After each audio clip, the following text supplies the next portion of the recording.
Hi, improvers, and welcome back to the Be Better Bit by Bit podcast. I'm your host, Nishith and the creator of a unique self development platform called Be Better Bit by Bit. 12 Rules for Life An Antidote to Chaos. This is a book by Jordan Peterson. It's an insightful book and one of the toughest reads for me in the last year. The book has helped me learn a lot and has left a deep impact on the way I manage my life.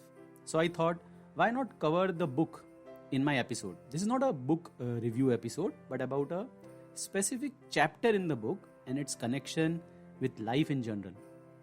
I feel that when we read something and implement it in our lives, the lessons help us improvise much better. The lessons from reading can make a permanent space in our lives when we read either to teach or to implement that learning in our life. Friends, I'm going to cover rule 4 of this book.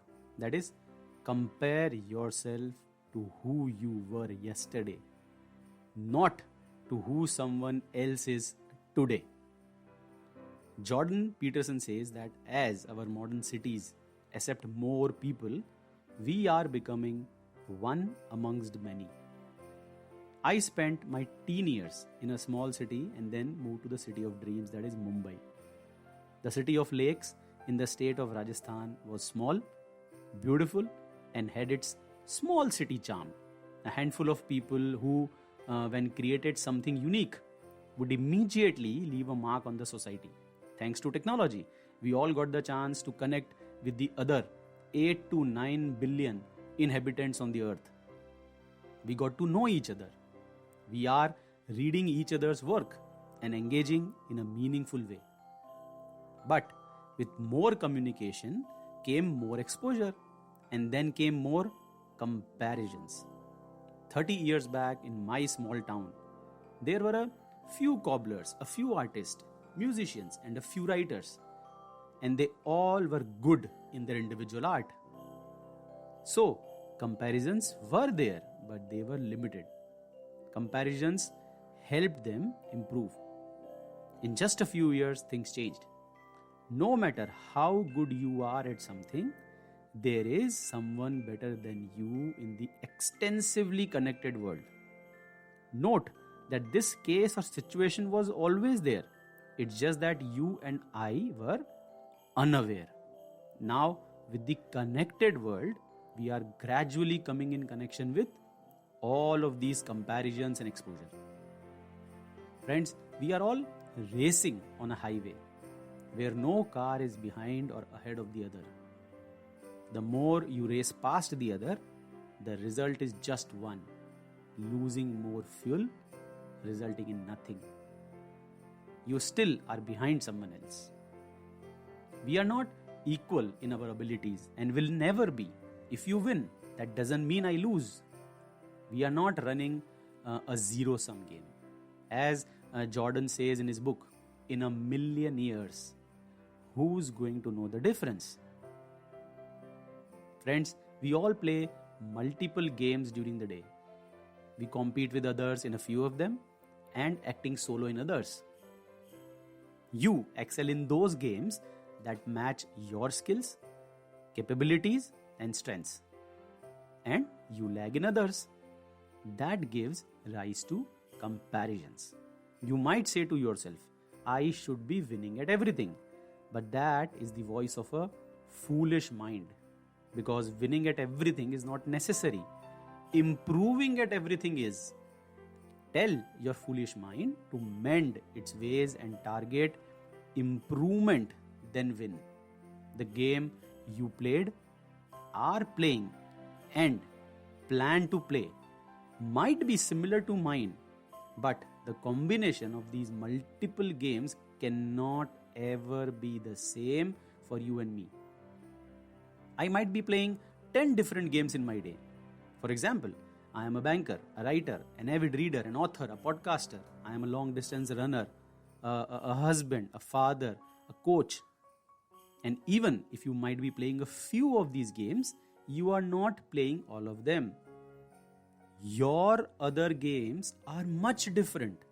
So when I compare myself with you or vice versa, how does that make sense? You are ahead in the combination you choose. You are better than me in a lot of these fields. So what's the point in comparing myself with you or you with anyone else? In one of the talks, Jordan says that one of his friends used to constantly compare himself with his erstwhile room partner. He said, I am not as successful as him. When Jordan asked him who his roommate was, he said, Elon Musk. And that simple anecdote proves the point. Friends, let me talk about success. What is success? How can I and you find success? What are the easiest ways to succeed? These are a few of the questions I try and address on Quora a lot of time. Quora is like food for thought to me. For a 9:30 office, when you wake up at 8:30 and rush through everything to start on time, your mind is not in a mood to find success. Instead, it's rushing to find something else. Instead, for the same 9:30 office, when you wake up at 6 and spend time with yourself, your mind pauses and talks to itself. That's success. I'm not sure if you are a successful person or not, but I am. Why? Because I am not comparing myself with Elon Musk. I am comparing myself with myself. Because I am a better version of myself than yesterday. I am better by just 1%, which gives me an edge. That makes me successful. I'm not trying to be better at the games that you play. I'm trying to make my combination and combinations better. Better than what? Better than the previous day's combination. And I'm doing this by doing 1% better each day. Friends, get up tomorrow. Start your journey and race.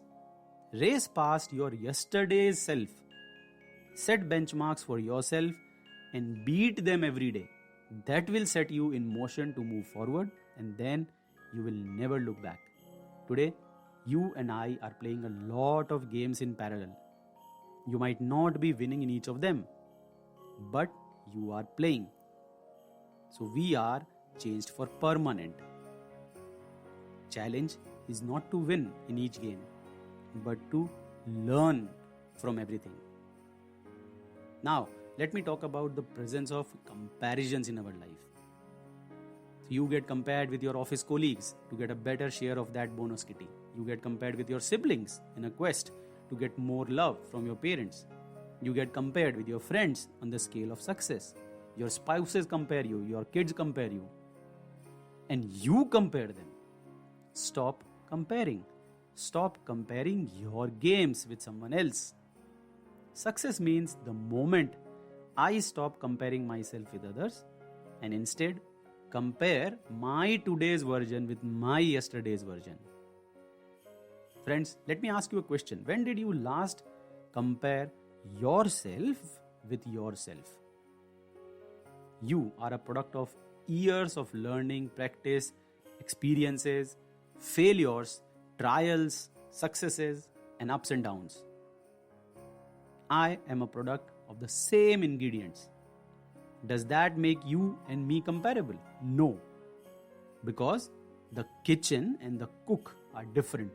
My dish is as tasty as yours. Focus on serving your dish to this world without comparing it with mine. Let the world savor the taste of both our dishes. So what next? Aim high, but break the goals. That's what is the natural step to be better than your yesterday self. Aim high. Set yourself a healthy goal, but also set yourself for a high probability of winning by breaking down that goal into meaningful and challenging sub-goals. Don't give yourself meager goals or simple sub-goals. Make your 1% challenging enough to feel the difference. It's okay to have an off day once a while, but your 1% should be better than the previous day's 1%. That's when the compounding effect will hit your life.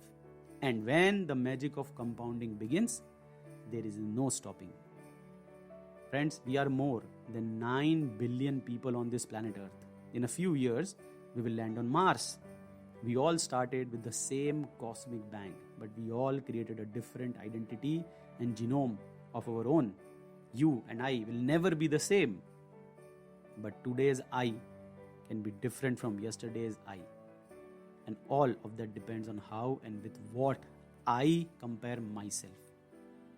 Look into a mirror and ask yourself, am I better than my yesterday's self? If the answer is no, get back to work. Friends, join me in the next episode of Be Better Bit by Bit. This podcast is available on Spotify, JioSaavn, Google Podcast, Spreaker, and Amazon. So don't forget to call out your Alexa or Google devices to play the next podcast. Be Better Bit by Bit, my debut book, is out now on Amazon as a paperback and an ebook.